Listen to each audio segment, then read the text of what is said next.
Il y a deux types de richesse et deux types de pauvreté. Entrons dans le corps du sujet. En effet, il y a deux types de richesse et deux types de pauvreté. La richesse naturelle et la richesse spirituelle. La pauvreté naturelle et la pauvreté spirituelle. La plus grande et la plus bonne de toutes est la richesse spirituelle. Et tout le monde doit aspirer à elle, car en elle réside notre paix, notre bien-être, notre bonheur, notre salut. Et l'accès à la richesse spirituelle est facile et accessible à tous. Cet accès est de croire en Jésus-Christ et d'obéir à sa parole.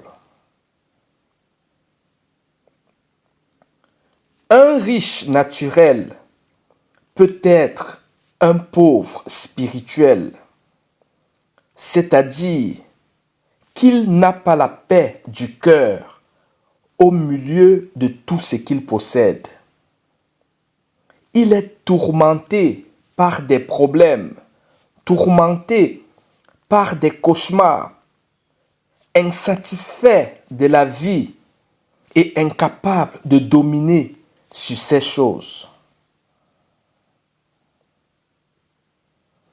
Un riche naturel peut être un riche spirituel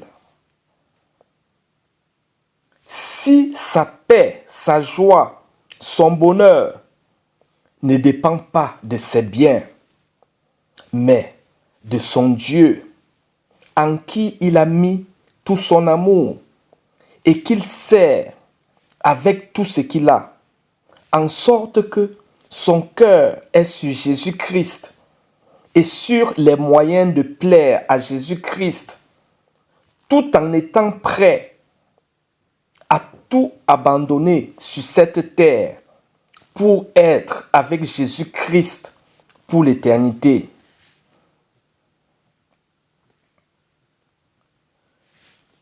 Un pauvre spirituel est une personne consciente de cela et qui aspire à la richesse spirituelle et qui se met à l'œuvre pour parvenir à la richesse spirituelle. Un pauvre spirituel est un enfant spirituel qui apprend du Père spirituel, Jésus-Christ, et qui aspire à devenir comme le Père spirituel, c'est-à-dire avoir le caractère, les qualités du Père et faire les œuvres du Père.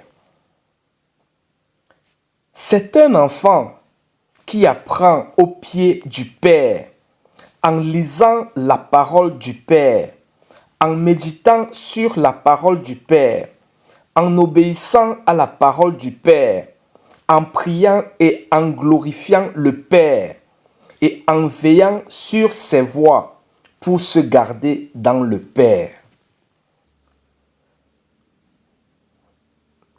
Un pauvre naturel peut être un riche spirituel, c'est-à-dire qu'il a la paix du cœur au milieu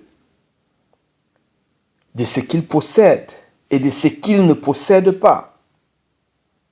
Il a l'approbation de Dieu, une relation d'amour avec Jésus-Christ, les promesses de Dieu,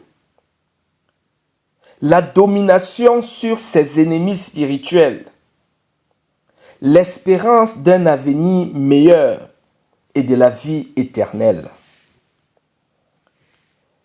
L'accès à la richesse spirituelle donne la richesse naturelle, enlève la pauvreté naturelle et fait grandir la pauvreté spirituelle. La richesse naturelle venant de Dieu ne s'accompagne d'aucun chagrin, c'est-à-dire qu'au milieu de cette richesse, Dieu nous donne la paix du cœur et tout son soutien. Parce que le processus d'acquisition de cette richesse est approuvé par la parole de Dieu et découle de notre marche avec Dieu. Cette richesse est protégée par Dieu lui-même et subsiste pour bénir les générations à venir. Par contre, la richesse naturelle venant du monde vient avec beaucoup de maux, beaucoup de problèmes, beaucoup de pièges. Il n'y a pas la paix du cœur. On devient même esclave de cette richesse. Et si on ne se tourne pas vers Dieu pour se repentir et lui confier cette richesse, en marchant dans sa justice et en pratiquant la miséricorde, nous n'aurons pas toujours la paix du cœur et nous ne serons pas satisfaits de la vie. Et cette richesse ne subsistera pas pour bénir les générations à venir. Pire, elle sera un motif de notre condamnation devant Dieu au jugement. Le Seigneur dit dans sa parole, « Venez à moi, vous tous qui êtes fatigués et chargés, et je vous donnerai du repos. Prenez mon joug sur vous et recevez mes instructions, car je suis doux et humble de cœur, et vous trouverez du repos pour vos âmes, car mon joug est doux et mon fardeau léger. »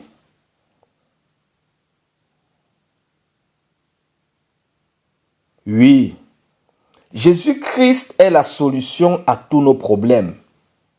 Lâchons prise. Humilions-nous à lui. Il nous délivrera, nous transformera, nous bénira, nous élèvera, nous glorifiera. Le Seigneur dit dans sa parole, « Cherchez premièrement le royaume et la justice de Dieu, et toutes ces choses vous seront données par-dessus. » Comme pour dire, cherchez premièrement le spirituel, aspirez à la richesse spirituelle, devenez des êtres spirituels, des êtres de lumière. Laissez-vous transformer par la parole de Dieu et son Saint-Esprit. Ainsi, Dieu vous bénira. Vous ne manquerez de rien. Rien ne pourra vous nuire. Rien ne pourra vous séparer de Dieu. Même pas les richesses matérielles qu'il vous accordera. Parce que votre transformation en Jésus-Christ est le garant que vous ferez sa volonté, même avec ses richesses. Le Seigneur dit dans sa parole, « Fais de l'Éternel tes délices, il te donnera ce que ton cœur désire. » Comme pour dire, aime Jésus-Christ par-dessus tout. Il te protégera, il prendra soin de toi. Il te donnera ce qui est nécessaire pour le corps et pour la vie. Il te bénira et il te donnera la vie éternelle. Le Seigneur dit dans sa parole, « Ne vous amassez pas des trésors sur la terre où la teigne et la rouille détruisent et où les voleurs percent des robes. Mais amassez-vous des trésors dans le ciel où la teigne et la rouille ne détruisent point et où les voleurs ne percent ni ne dérobent.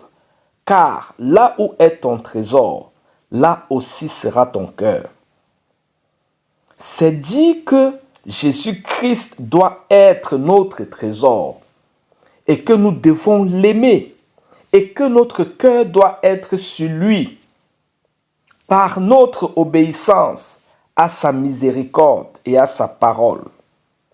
Car le Seigneur dit, il n'y a pas de miséricorde pour qui n'a pas fait miséricorde. La miséricorde triomphe du jugement. La miséricorde, c'est subvenir aux besoins des nécessiteux et de les montrer l'amour de Jésus-Christ. Les nécessiteux sont les sans-abri, les étrangers, les malades, les prisonniers, les personnes vulnérables, les pauvres, les affligés. Merci pour votre attention et que Dieu vous bénisse. Jésus-Christ nous aime tous.